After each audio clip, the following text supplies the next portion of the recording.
Addressing the damage caused by disasters such as hurricanes, floods, and earthquakes is a grand challenge worldwide.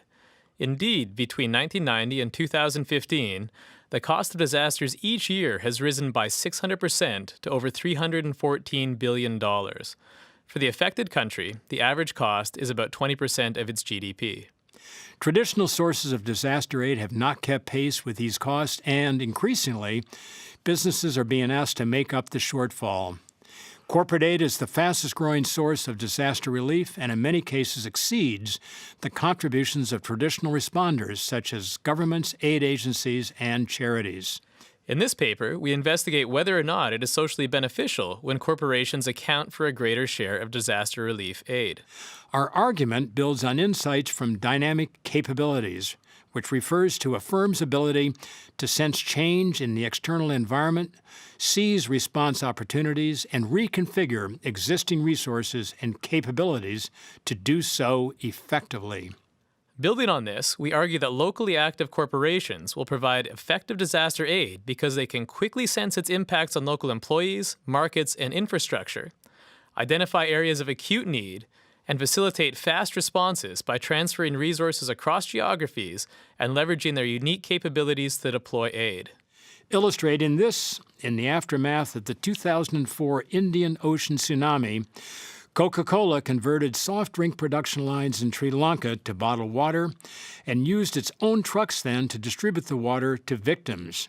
In so doing, Coke was able to quickly produce and distribute an essential good in a cost-efficient and effective manner.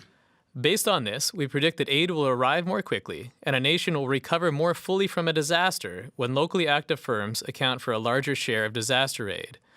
We further suggest that these outcomes will be amplified when aid is related to a firm's core competencies. To identify these effects, we use a method known as synthetic control analysis. Ideally, we would compare outcomes for very similar countries hit by very similar disasters, but that received different levels of corporate aid.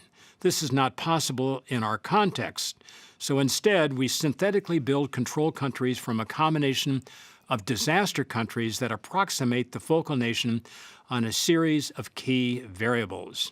For example, we compare Chile, a country that received a lot of corporate aid following its 2010 earthquake and tsunami, to a synthetic Chile built from bits of Argentina, Brazil, Colombia, Paraguay, Mexico, and the United States. Our analysis includes data on every natural disaster and aid donation worldwide in the last 15 years. Results support our predictions. When at least 44% of aid comes from locally active firms, an affected country receives over twice the amount of aid in the immediate aftermath of a disaster. The level of recovery after 10 years is also notably higher for countries that receive over 24% of disaster aid from locally active firms. On average, the Human Development Index growth rate improves to 92% in such nations. The effect of corporate aid on the speed and effectiveness of disaster responses is amplified when this giving is related to a firm's core business. Our study provides causal evidence for the value of corporate disaster aid. Many studies have examined how firms are affected by their pro-social endeavors, but ours is among the first to demonstrate societal benefits.